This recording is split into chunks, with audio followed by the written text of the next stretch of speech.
Espero que estejam me a ouvir bem. Pronto. O título da lição hoje é Conselhos, com uma interrogação. Um título bastante sugestivo, tal como tal como os títulos costumam ser os títulos da nossa escola bíblica dominical. E realmente este título também é um título que é praticamente transversal, porque envolve tanto aqueles que são mais novos como são os velhos. Ou seja, tanto numa perspectiva ativa como numa perspectiva passiva, no sentido que os conselhos, estamos sistematicamente a lidar com os conselhos praticamente todos os dias ou de forma regular na nossa vida, quer seja por aqueles que são mais novos, quer sejam por aqueles que são mais velhos. Pronto, é uma realidade, como eu disse, transversal. Mas, ao mesmo tempo, também nós podemos ou damos, em determinados contextos, conselhos, da mesma forma também que nós recebemos constantemente conselhos. Não há aqui ninguém que me esteja a ouvir, enfim, que diga que nunca deu conselho a ninguém ou que nunca recebeu conselhos. Nós fazemos isso praticamente com muita frequência, tanto ouvindo como também dando. Porque as pessoas recorrem a nós e nós também recorremos às pessoas, tendo em conta os problemas, as contradições, as dificuldades, as decisões, as coisas que temos que tomar e orientação, às vezes, opções que temos que seguir, etc, etc. Por isso, nós precisamos sempre de receber conselhos, como também dar. É claro que, neste caso, dar requer também, de alguma certa forma, experiência, além de experiência, também maturidade e também autoridade. Pronto. Mas, para todos os efeitos, isso acaba por ser uma realidade que é no geral, porque confrontamos-nos com situações que nós precisamos de conselhos. Mas o autor sagrado aqui que escreve, enfim, as passagens que vamos ler, também é uma pessoa experiente, uma pessoa sábia, uma pessoa com muitas experiências de vida, aliás, como vinha mostrando desde o início do primeiro capítulo, e que vai tentar demonstrar aqui a importância, a extrema importância que o conselho reveste na vida de todos os seres humanos, especialmente na vida daqueles que são filhos de Deus. Por isso, rapidamente vamos ler a passagem bíblica, que está logo em livro de Eclesiastes, no capítulo 4, seguindo estritamente aqui as recomendações da nossa escola bíblica dominical, ler do capítulo 13 até 16. Eclesiastes, capítulo 4, de versículo 13 a 16.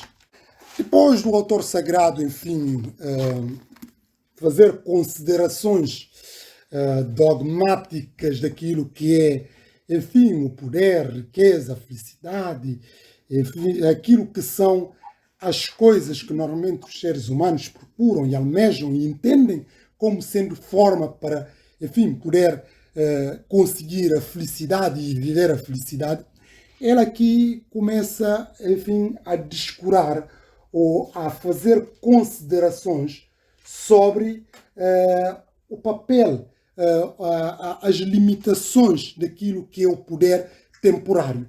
Mas este poder que deve estar em sintonia da sabedoria que, em última instância, se remete ao próprio Deus.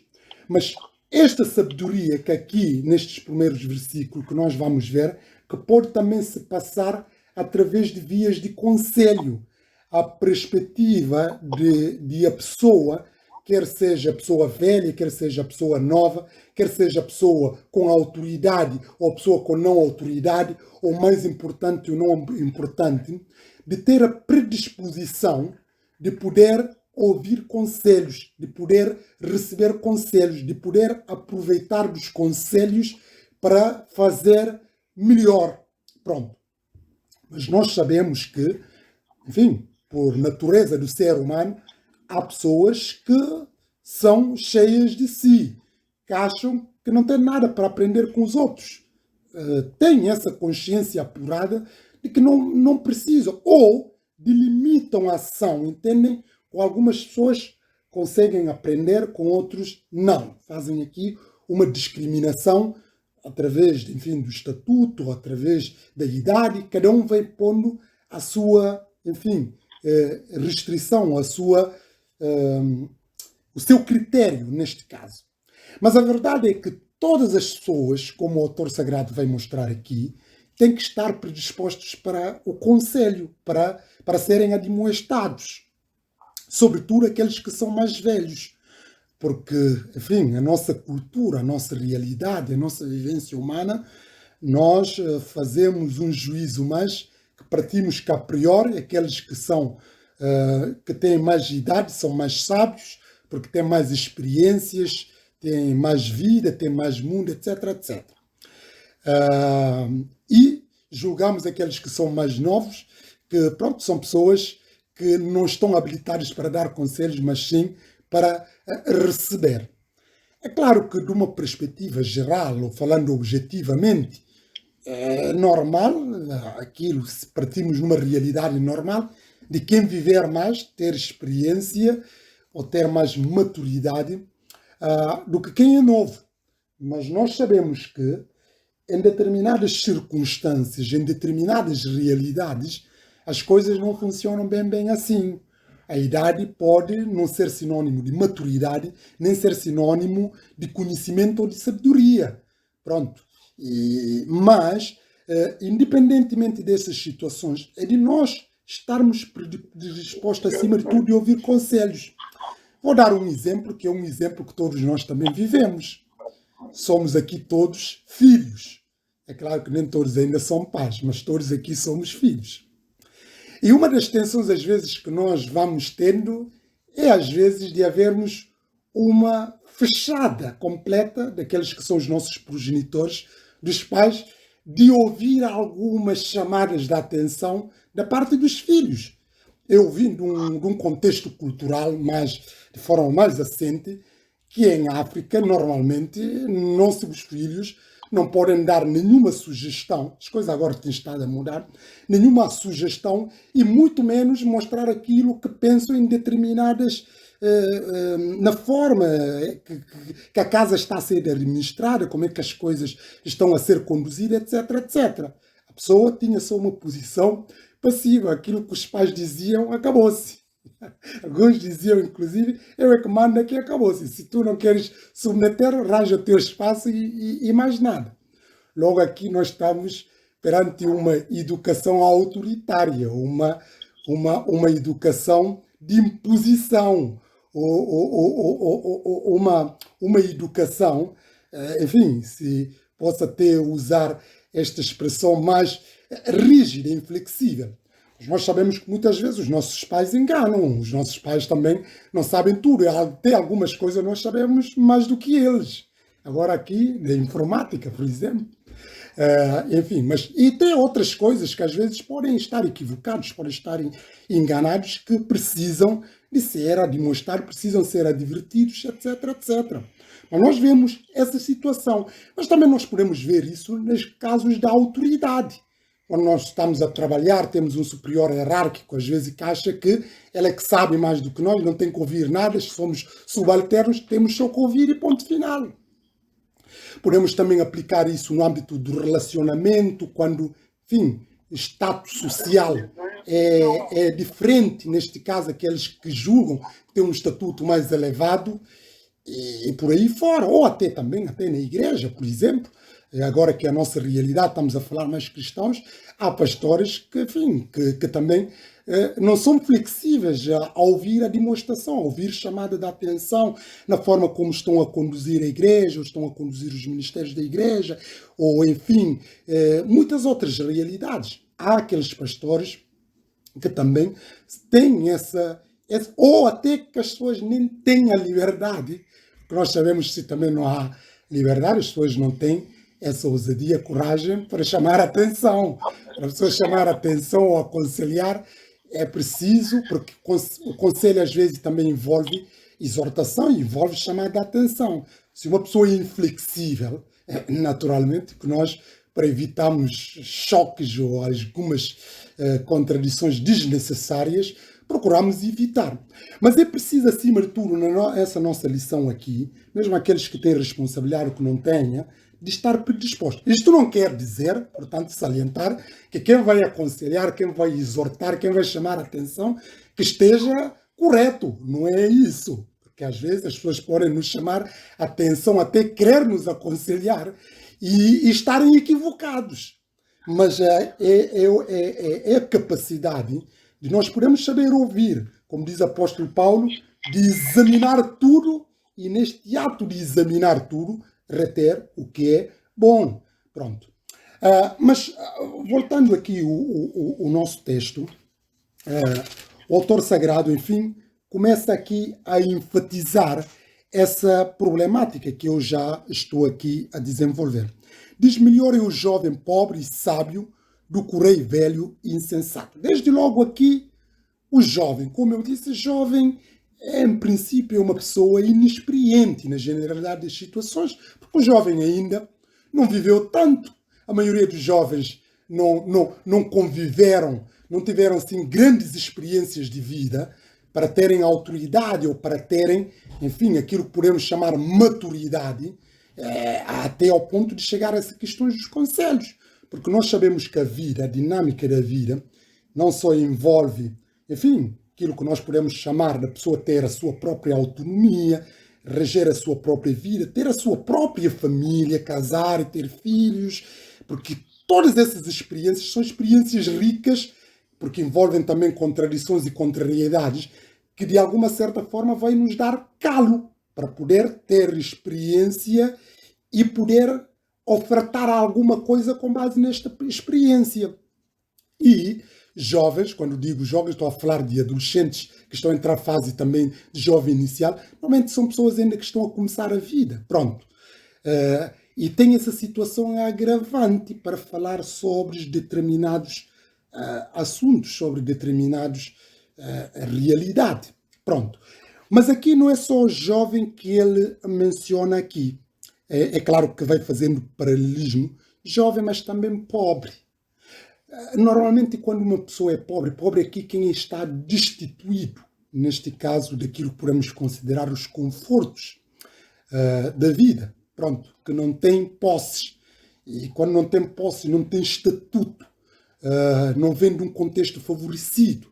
É uma pessoa humilde, uma pessoa que vem daquilo que podemos considerar marginal da sociedade. Marginal no contexto negativo, uma marginal de estar destituído, de não ter condições, não ter posse, não ter estatuto, não vem de uma família destacada. Pronto. Não tem recursos, é uma pessoa pobre. Pronto. A pessoa que vem de um contexto pobre, normalmente, quer dizer, falando tendência humana, acaba por sofrer discriminação, porque nós sabemos que o ser humano é por natureza preconceituoso. As pessoas avaliam as pessoas pelas suas famílias, quem são os seus pais, as suas proveniências, os seus países, e o estatuto que têm, etc, etc. E assim que as pessoas são avaliadas e julgadas e consideradas. Quanto mais vem de uma família destacada, por até ser jovem, criança, tem mais uma atenção, tem mais destaque, tem mais, enfim, todo aquele mediatismo, etc, etc.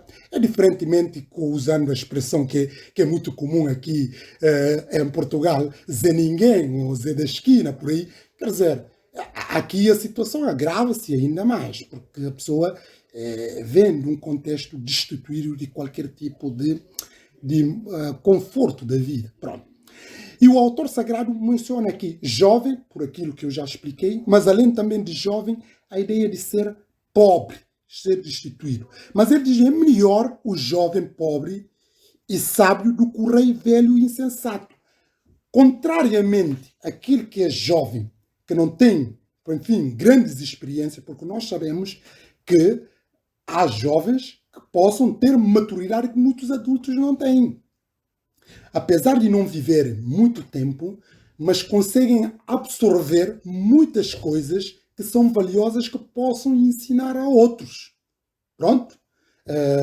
Mas além disto também há uma outra situação, da mesma forma pobre. O facto de uma pessoa ser pobre não quer dizer que não seja uma pessoa de virtude, que não tenha qualidades, que não possa ensinar o outro que vem de situações, enfim, abonatórias.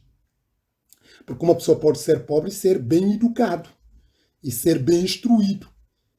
É claro que a tendência normal, falando objetivamente, se uma pessoa vem do berço do ouro, parte do princípio que também vai estudar em boas escolas e ter uma boa instrução. Mas muitas vezes, e não é bem assim, a pessoa pode vir de um contexto afortunado e ser mal educado e não ter nenhuma instrução e ser desumano. Pronto. Mas aqui o autor fala aqui em paralelismo com o rei, alguém que já está a governar, que tem uma posição de destaque e de autoridade. Pronto, o rei que é velho. A velhice, pronto, como eu estava a dizer, é sinal de sabedoria. Aliás, um ditado que diz, em África, quando morre um velho, uma biblioteca que desaparece. E há todo enfim, essa convicção de que os cabelos brancos é sinal de maturidade e de sabedoria. Mas nós sabemos que há muitos velhos que são crianças. Não deveria ser assim. Mas há muitos velhos que são crianças. Pronto. Logo, nem sempre, agora contrariando este ditado africano que diz quando morre um velho ou uma biblioteca que desaparece, há velhos que morrem nem tem lá nem 2, 3 livros ali na cabeça de sabedoria. Bem entendido. Pronto. Mas, e ele mostra aqui, melhor é o jovem pobre e sábio do que o rei velho e insensato, que se não deixa mais a demonstrar. Ou seja, este que é insensato é quem está autossuficiente nas suas convicções, nas suas ideias, nas suas mundividências, julgando que ele já não tem nada para aprender com os outros, que ele é que é o dono da verdade, ele é que sabe tudo, ele é que é o detentor da verdade, etc, etc. Ora, uma pessoa que pensa assim, ele fecha a sabedoria. E ele é qualificado aqui como, o autor vai mostrar, como um insensato. Porque uma pessoa que não está predisposta a ouvir, mesmo porque nós sabemos ouvir, às vezes podemos ouvir coisas até que nos são desagradáveis. Essa questão da chamada da atenção. A chamada da atenção é uma coisa grave. Mas é bom sempre saber ouvir e com moderação, claro, também o contraditório é sempre saudável, também mostrar aquilo que é a nossa convicção. Aliás, como eu sublinhei no início, o facto de nós chamarmos a atenção, o facto de vamos conciliar o outro, não quer dizer que o outro até está errado, porque às vezes podemos ver as coisas desfiguradamente, ou ouvir só uma versão às vezes das coisas, ou apanhar só parcialmente, mas é importante que qualquer pessoa, sobretudo os filhos de Deus, estejam predispostos a abrir, mesmo que estejam numa posição de autoridade, mesmo que a priori, objetivamente, julgassem que estão numa situação mais favorável ou que detêm mais conhecimento, têm sempre que saber ouvir. Isto é sempre importante. Mas aqui ele mostra que quem fecha no seu mundo na vaidade, autossuficiência, que não está predisposto a isso, ele é um intolo, ele é um insensato. É isso que ele qualifica aqui. E depois no versículo, porque um sai do cárcere para reinar. Sim, um que nasceu pobre no seu reino. E aqui, segundo alguns, enfim, comentadores que eu estive a ler, tentam ali, pronto, tentar conotar essa passagem ao próprio Josué, no Egito. E Josué, vocês sabem que ele era jovem, muito jovem, mas apesar de ser jovem, era um detentor de uma grande sabedoria, que é sabedoria própria, em última instância, sabedoria divina. Mas além dele ser jovem, ele também passou por situações não abonatórias, situações de contradições, sobretudo por ser assediado pela mulher de Potifar, e ele resistiu e, em consequência disso, acabou na prisão. Ele estava ali preso. Mas, apesar de, objetivamente, essa má sorte lhe aconteceu, ele foi, enfim, promovido ao mais alto cargo da República, enfim, no Egito, ficando só debaixo de Faraó, porque ele foi tomando conta como administrador para gerir, enfim, o país. Mas ele era jovem, o reino ali, tinham muitos sábios, inclusive até podiam fazer. Além de ele ser jovem, ele era estrangeiro. Ele era objetivamente humilde em todos os aspectos. Não vinha de uma família destacada, não tinha, enfim, aquele estatuto social que o ser humano dá, nem influência, nem lobby, nem nada disto. Ele estava ali, no fundo do poço. Mas foi dali que Deus lhe tirou para ser rei. Porquê? Porque era temente a Deus, porque também lhe tinha sabedoria. Porque um sai do cárcere para reinar. Sim, um que nasceu pobre no seu reino. E nós podemos, além do caso de José, temos muitos outros exemplos que poderíamos aqui destacar, etc, etc. E depois diz no versículo: vi todos os viventes andarem debaixo do sol com um jovem, o sucessor que ficará em seu lugar. Neste caso, dar seguimento àquilo que poderia ser improvável, acabou por ser provável. Não tem fim todo o povo, todo o que ele domina. Tão poucos descendentes se alegrarão dele. Na verdade, que também isso é vaidade e aflição do espírito. Ou seja, apesar dessa situação, de paradoxalidade dessa situação, daquele que, enfim, que é rei, que é velho, que podemos dizer o sumo bom daquilo que é da sociedade, de ser considerado um insensato, ao passo que o outro, que é pobre, que é jovem, acaba por sair de situações mais humildes para ser promovido ao mais alto cargo e ser seguido e ser guia para orientar. Mas apesar de todas essas realidades, ele vai mostrar que tudo isto é poder efêmero, são passageiros, porque mesmo esse jovem que segue, que o povo vai seguir, não vai ser ad eterno, não vai ser perpetuamente. Aliás, como eu mencionei, caso do próprio José conduziu depois o povo ali no Egito, mas entretanto veio outro rei e mudou o cenário. E o seu povo acabou por ser marginalizado ali por 400 anos, como os irmãos certamente sabem. Ou seja, tudo isto são coisas transitórias, efêmeras, que não têm, enfim, o sustentáculo para aquilo que podemos considerar uma vida bem-sucedida, uma vida de bem-aventurança, que só se alcança em Deus. Porque tudo isto, apesar das contradições, apesar desta paradoxalidade, apesar dessas situações que ele invocar, tudo isto acaba por ser coisas maleáveis, coisas transitórias, coisas efêmeras, que em última instância são vaidade de vaidade e ilusão do espírito e também aflição do próprio espírito. E depois no capítulo 5, o autor sagrado começa outras considerações, além das considerações que já tinha feito inicial. Se nós vemos nestes versículos, poucos versículos que nós vemos, finais do capítulo 4, que fala da ilusão do poder temporal, a ilusão tudo é vaidade, de modo que ninguém pode fixar nestas coisas para fazer certeza nelas, porque são coisas transitórias, momentâneas, que não proporcionam uma vida bem-sucedida e feliz ou de bem-aventuranças eternas. Aqui já, no capítulo 5, ele envolve em questões de, enfim, de muitos conselhos. Aqui agora desdobra-se nos conselhos. Nós falamos que é preciso haver uma predisposição para ouvir conselhos, agora vamos entrar naquilo que são conselhos que ele vai dar. Mas além só de dar conselhos também, ele mostra aqui a ideia de cumprir promessas. Cumprir promessas. Mas nós sabemos também que, a par de conselhos, que é uma prática recorrente, mas também promessas é uma coisa que fazem parte da dinâmica da nossa vida. Nós fazemos muitas promessas.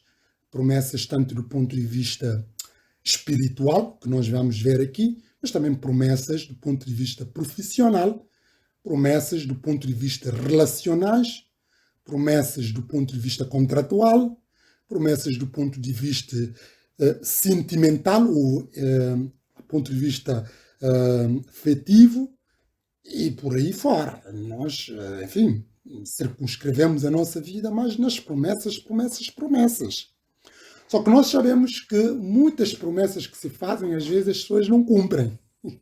Fazer promessas é muito fácil. O problema é cumprir as promessas. E às vezes podemos fazer promessas e não cumprir por má fé. outras vezes não é propriamente por má fé, mas como se diz em direito, há alterações das circunstâncias. Pode haver alterações das circunstâncias, daquilo que nós não prevíamos no início, mas sobre essas alterações de circunstâncias, como não são situações de má fé, a lei salvaguarda ali a excepcionalidade para não incumprimento nestes casos. Mas eu não vou entrar nisso porque isso é nas matérias muito complicado no âmbito da responsabilidade civil e direito das obrigações, que afim, acaba por relacionar no que toca a compras de casa ou de carro, ou por aí fora, etc, etc, até do ponto de vista laboral. Às vezes podemos fazer promessa e não cumprir, mas tem que haver aquelas salvaguardas ali, daquelas situações de excepcionalidade, ou aquilo que eu mencionei, que se chama alterações significativas das circunstâncias que impossibilitam a priori o cumprimento da promessa, o cumprimento da vinculação que a pessoa, enfim, se comprometeu. Mas aqui não há aqui alteração das circunstâncias, o que nós vamos ver não existe aqui nem exceção, é simplesmente o princípio geral, saber cumprir com as promessas. Mas esse cumprir as promessas, nós vemos logo, diz assim, guarda o teu pé quando entrares na casa de Deus. Guarda o teu pé quando entrares na casa de Deus. Curiosamente, há menos instante, falava com um amigo meu, o Hugo, acho que ela deve estar até aqui, porque eu convidei-o para assistir à escola dominical, presumo que ele deve, sim, ele está a ouvir. E nós estávamos, por acaso, a falar, falávamos montes de coisas, e depois ele estava a falar da tradição católica, como é que ele mostrava, porque ele também participa nas igrejas, vai sempre em igrejas evangélicas. Quando estava comigo aqui, às vezes ia e acompanha, e vai agora que eu estive em Zurique com ele ali, nós fomos uma igreja evangélica, etc, etc. Ele logo tem também uma visão apurada daquilo que é o mundo católico e o mundo evangélico. Pronto. Mas nós estávamos a falar, estava-me a mostrar, quer dizer, postura que se vê quando as pessoas estão na igreja católica e na igreja evangélica. E ele estava-me a desabafar isto, no sentido que ele nota que parece que há mais, sem entrar em questões teológicas no isso, que há mais reverência na forma como é que as pessoas se comportam quando estão na igreja católica.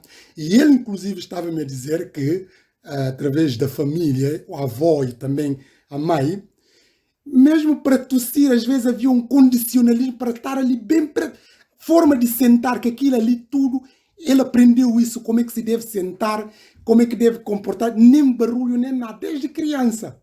E diz que ele levantou com aquilo assim. Mas ele diz que, por exemplo, ele já não vê muito isso no meio evangélico. Pronto. E eu subscrevi isso, porque ele diz que as pessoas ou falam, ou tipo, às vezes, já nos meios mais pentecostais, às vezes saltam de um lado para o outro e pronto, certas coisas. Mas ele estava a tentar mostrar-me que, pronto, ele não vê assim aquela calma, aquela reverência, o silêncio, a compostura que ele vê da Igreja Católica. E é verdade, eu disse que é verdade, porque se nós vemos as nossas realidades, as nossas igrejas, às vezes as pessoas não fazem de má fé. Mas se uma pessoa está, isso eu estou a fazer só essa ilustração para chegar à verdade, uma pessoa está na igreja, o culto está a decorrer, quer dizer, essa postura, até contra eu também falo aqui, só tem que saber que entrar na igreja, tem que saber a forma de apresentar, a começar mesmo os trajes, de vestir, reverência, mas também até essa questão do telemóvel. Nós estamos sempre, às vezes até perturba, o telemóvel está sempre a tocar, a tocar, a tocar. Mas além disso, o telemóvel, às vezes, nem o prelúdio está a tocar, as pessoas estão a falar umas com as outras, ou o pós-lúdio. Quer dizer, isso tudo é postura que nós estamos aqui a passar. E as pessoas têm que consciencializar com isso. Enquanto culto, se a pessoa tem alguma coisa a tratar, que saia silenciosamente e vai tratar enquanto está ali o culto. E às vezes também nós assistimos choros de crianças, às vezes até insuportável. Não estou aqui a dizer que as crianças são culpadas, mas quando há sinais logo, porque há uns que são mais flexíveis, outros não, e até pode atrapalhar quem está lá à frente. Porque às vezes há pessoas que baralham no pensamento, etc, etc. Naturalmente não estou a dizer isto aqui, que as pessoas fazem de má fé ou que fazem de propósito. Não. Mas é de mostrar que essas coisas é preciso começar a ser também despertadas para as pessoas terem consciência. Aliás, a nossa igreja até, o pastor às vezes tem algum cuidado de dizer para desligar o telemóvel, etc, etc. Mas isso até nem era preciso estar a exortar isso. Nós devíamos saber isso. Pronto. Mas isso, como eu estou a dizer, até contra mim também falo, porque isso também eu não me comporto como deveria esperar. Mas isso eu estou a falar dessas questões de barulho, às vezes, de estar a falar com alguém aqui, e depois alguns, tal como eu, que não conseguem falar baixinho, mesmo querendo fazer aquele esforço, depois perturba o outro está a orar, está a falar, pronto. Não fica bem, não é a maneira mais correta de apresentar na casa de Deus. Mas também há uma outra coisa que eu aprendi, por exemplo, nos meios pentecostais. A forma como nós apresentamos o vestir. E ainda há bem pouco tempo tive uma conversa com a irmã Maria da Glória Batista, que foi muito interessante, porque ela dizia assim, eu vi, elogiei, disse, olha, irmã, permita-me fazer aqui um breve reparo, mas é que a irmã veste muito bem, sabia? Pronto, fiz aqui esse galanteio à irmã, mas disse-me, olha, eu aprendi uma coisa, para vir à igreja tenho que vir com a melhor roupa que tenho. Tudo que é de bom aqui tenho que vir à igreja, tenho que estar bem vestida. Eu disse, exatamente, irmã, isso é verdade. E realmente é verdade. Pronto, não estou agora a dizer que todos fiquem ali de fato e não é nada disso, não é nada disso. Mas esse testemunho da irmã que estava a dizer, o que é de melhor que eu tenho que vir à casa do Senhor? Mas no meio dos pentecostais, vocês sabem, há um ênfase, claro, cada vez mais está a perder, de as pessoas estarem bem aprumadas, bem vestidinhas, bem apresentadas, porque sobretudo aqueles que são obreiros e são pastores, porque o servo de Deus é embaixador do reino e tem que dar testemunho. E o testemunho, é claro que está no interior, mas também projeta-se na exterioridade. E é verdade, a forma de apresentar. E até eu, inclusive, falava isto também com o pastor Marcos, ainda no nosso culto de quarta-feira. Essa ideia, às vezes, hoje até dos próprios cristãos não andarem com a Bíblia na mão, pronto, ficarem só no telemóvel. Nós sabemos, quando vemos um cristão na rua, se está com a Bíblia, nós sabemos que é seu irmão, até podemos cumprimentar. É uma forma de própria identificação. Mas isso já é eu que estou a extravasar, etc, etc. Mas voltando à compostura que se deve esperar quando nós estamos aqui.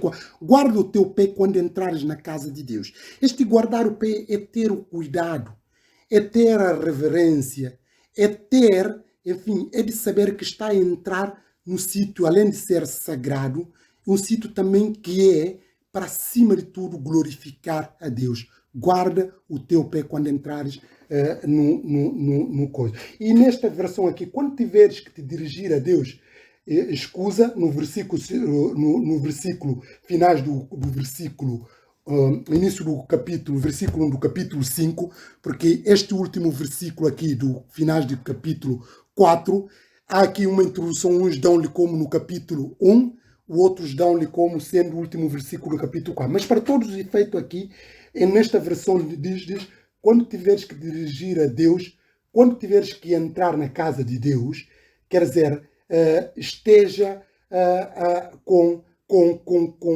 cuidados redobrados. Estes cuidados redobrados é numa perspectiva, tem cuidado acima de tudo com o que fazes.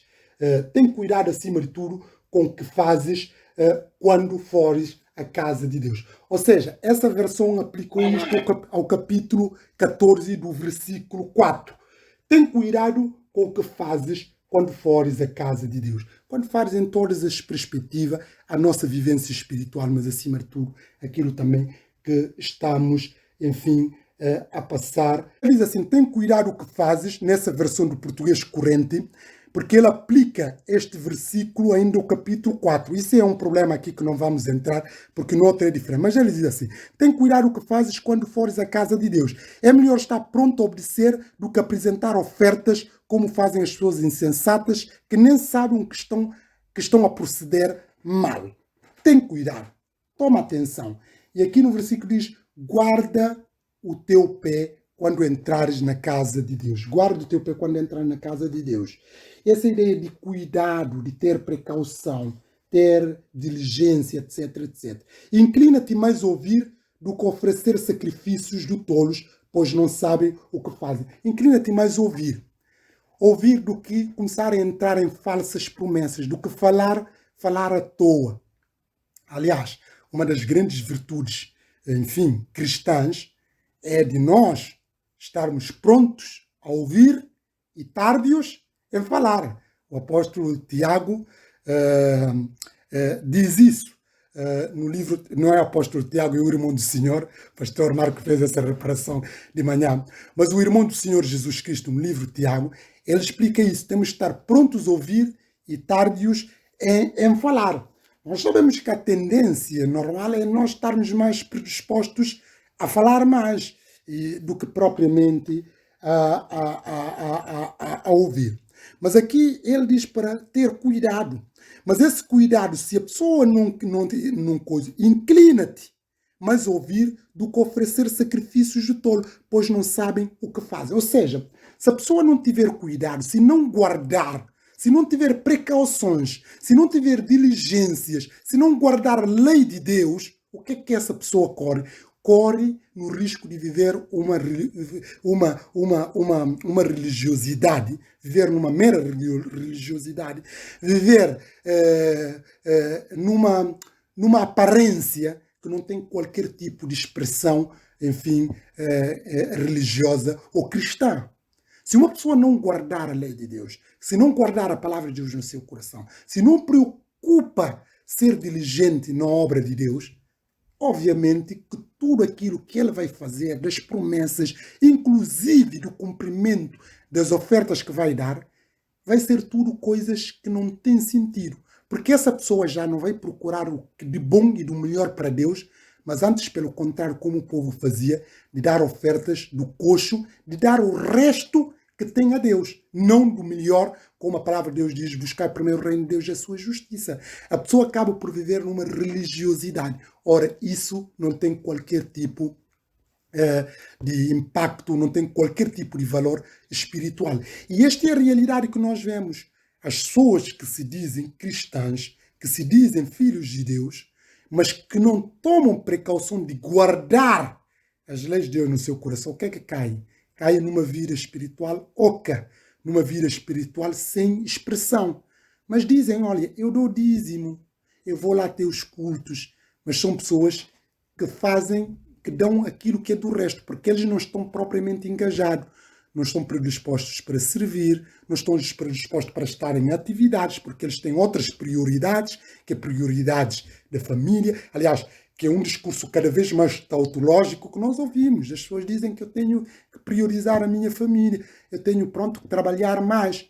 Mas nós perguntamos como é que um cristão pode fazer esse discurso. A família não pode estar acima de Deus, a família não pode estar acima da igreja, a família não pode estar acima do reino de Deus, da mesma forma que a família não pode, o trabalho não pode estar acima de Deus. Mas nós vemos pessoas, às vezes, que rejeitam servir, não sirvam, mas fazem aquilo que são rituais, são dizimistas, às vezes até vão lá a culto, mas ficam numa posição de espectadores, não estão a servir. E Deus quer o nosso engajamento. Ao fim e ao cabo aqui é o nosso interior que conta. E quando nós temos esse interior entregue, também não, isso brota também naturalmente, enfim, na nossa convivência. Mas aqui nós vemos que essas pessoas não guardaram, o que é que acontece? Caem, mas ouvir do que oferecer sacrifícios de tolos, como diz aqui, pois a tua boca, pois, como ele vai, pois não sabem o que fazem, porque eles não têm a noção real do perigo que estão a correr, porque eles fazem as coisas que não é propriamente do agrado de Deus, porque dão resto a Deus, não dão o do bom e do melhor que têm, não estão inteiramente dispostos a servir a Deus. E como diz Jesus, não se pode servir dois senhores. Depois no versículo 2 aqui deste mesmo, do João Ferreira, não te precipites com a tua boca, nem o teu coração se apresse a pronunciar palavra alguma diante de Deus, porque Deus está no céu e tu estás sobre a terra, pelo que seja poucas as tuas palavras. Essa ideia de promessas, ele está a aconselhar aqui, fazer promessas e não cumprir essas promessas. Os irmãos poderão me dizer, mas eu nunca fiz nenhuma promessa a Deus. Nós fazemos promessas, porque quando nós assumimos a capa de ser cristãos, quando nós, enfim, estamos a orar a Deus, estamos a cantar a Deus, estamos a fazer votos a Deus, nós estamos a fazer promessas. E muitas promessas são inseridas nos hinos. Estou disposto a viver por Cristo e morrer por Cristo, etc, etc. Eu e a minha casa serviremos ao Senhor. E são promessas que nós estamos a fazer, promessas também que vêm da palavra de Deus que nós, enfim, reconfirmamos. Mas se nós não estamos a traduzir isso, nem temos prática, se a pessoa diz eu e a minha casa serviremos ao Senhor, se a pessoa não está predisposta a servir na casa de Deus, na igreja de Deus, será que a pessoa está a cumprir essa promessa? Se calhar é melhor não dizer eu e a minha casa serviremos ao Senhor, porque a pessoa não está a servir. Está a perceber? Agora, pode dizer que eu vou à igreja, mas ir à igreja é a ideia de servir. Mas atenção, não quer dizer também o que estejam a servir, que estão a servir. Servir a Deus aqui, acima de tudo, viver de acordo com a palavra de Deus e ser moldado de acordo com a palavra de Deus. Por isso, não caem em fazer promessas que não consegues cumprir. Há pessoas que fazem muitas promessas e depois que não cumprem. E nós vemos isso, o nosso mundo está cheio disso. Não há fidelidade, porque a promessa envolve a fidelidade. E saber honrar essa mesma fidelidade. Hoje em dia não há isso. As pessoas fazem promessa e rompem com isso. De um dia para o outro. E sem qualquer tipo de pudor, sem qualquer tipo de problema. Mas nós somos chamados a ter cuidado das promessas que nós fazemos a Deus. Por isso o autor sagrado aqui evidencia claramente. Então toma cuidado, não te precipites com a tua boca, nem o teu coração se apressa a pronunciar palavra alguma diante de Deus, porque Deus está no céu e tu estás sobre a terra. Pelo que sejam poucas as tuas palavras, sejam poucas, essas poucas as tuas palavras, mas que sejam palavras que se traduzem em prática. Porque não é tanto palavreado, não é por muito falar que nós somos mais espirituais, que somos bons cristãos, que somos melhores. Não. Não é por fazermos muitas promessas ou comprometemos em muitas coisas que estamos a fazer o bem ou o melhor. Não. Podemos fazer até poucas promessas e cumpri-las. O essencial aqui é cumprir, entregar todo o nosso ser para aquela causa, etc, etc. É mais preferível do que fazer mil promessas e não cumprir. Depois no versículo é porque da muita ocupação vêm os sonhos e a voz do tolo da multidão das palavras. E aqui ele vai mostrar essa coisa de insensato, tolice, que envolve tudo isso. Aqueles que não vivem na dependência de Deus, que não se deixam Deus moldar a sua vida, são como isso. Quando a Deus fizeres algum voto, não tardes em cumpri-lo, porque não se agrada de tolos. O que votares, paga. Cumpre as promessas. Aliás, livro de Provérbios, em outros contextos, ele mostra, paga, cumpre as tuas promessas, mesmo que seja a teu desfavor.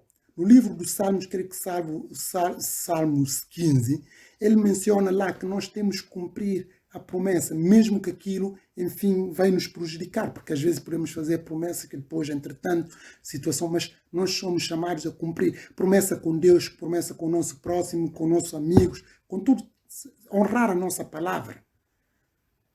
E essa ideia de honrar a palavra é uma virtude que, em última instância, remete-nos também ao próprio Deus. E depois mostra aqui que não são por muitas palavras que se tira a virtude, mas sim aquelas que são mesmo sinceras. Quando a Deus fizer algum voto, não tardes em cumpri-lo. Tenta cumprir aquilo que fazes para com Deus, porque não se agrada de tolos. Aqueles que não cumprem a promessa de Deus são apelidados aqui de tolos. E a voz de tolo da multidão das palavras. E depois, quando a Deus, nessa ideia que ele vai mostrar pagar, eu vou aos versículos 5, melhor é que não votes do que votes e não pagues.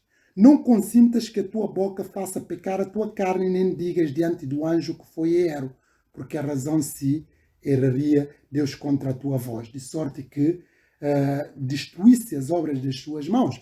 Ou seja, aqui é essa ideia de ter cuidado, e aqui nós vemos próprio cuidado que vai redobrar mais no próprio livro de Tiago, de termos contenção com a nossa língua e por aí fora. Mas acima de tudo, saber honrar a nossa promessa. Mas essa ideia de honrar a promessa, que em última instância também é honrar a nossa profissão de fé. E honrar a nossa profissão de fé é viver de acordo com a verdade do Evangelho, de acordo com a palavra de Deus, de acordo com aquilo também que Deus espera de nós.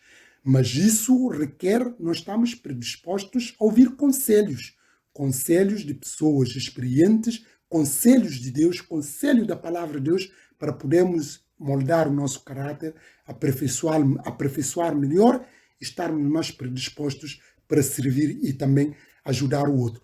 não ficar na nossa ideia de autossuficiência, de julgarmos que somos, enfim, que sabemos tudo, que não precisamos nada, porque aquilo ali é prepotência e envolve aquilo que são insensatos, que não são realmente filhos de Deus. Que Deus nos ajude, que é um desafio para todos nós, possamos reter essas verdades e, acima de tudo, estar predisposto a ouvir o conselho de Deus, ouvir aquilo que Deus quer para nós. Não é fácil, é verdade. Ouvir não é fácil. Mas é preciso moderação e equilíbrio e, acima de tudo, reconhecer que, apesar disto, isso pode nos ajudar a melhorar, a aperfeiçoar. Quer seja mais velhos, quer seja mais novos. Quer seja aqueles que são mais tempos na igreja, quer seja aqueles que são poucos tempos na igreja. Quer seja aqueles que são pais ou não, ou filhos. Quer seja aqueles que têm o poder da autoridade e os que não têm. Todos nós somos convocados a estar predispostos a ouvir conselhos, sobretudo conselhos de Deus que podem nos ajudar a melhorar. Que Deus nos abençoe, que Deus nos ajude.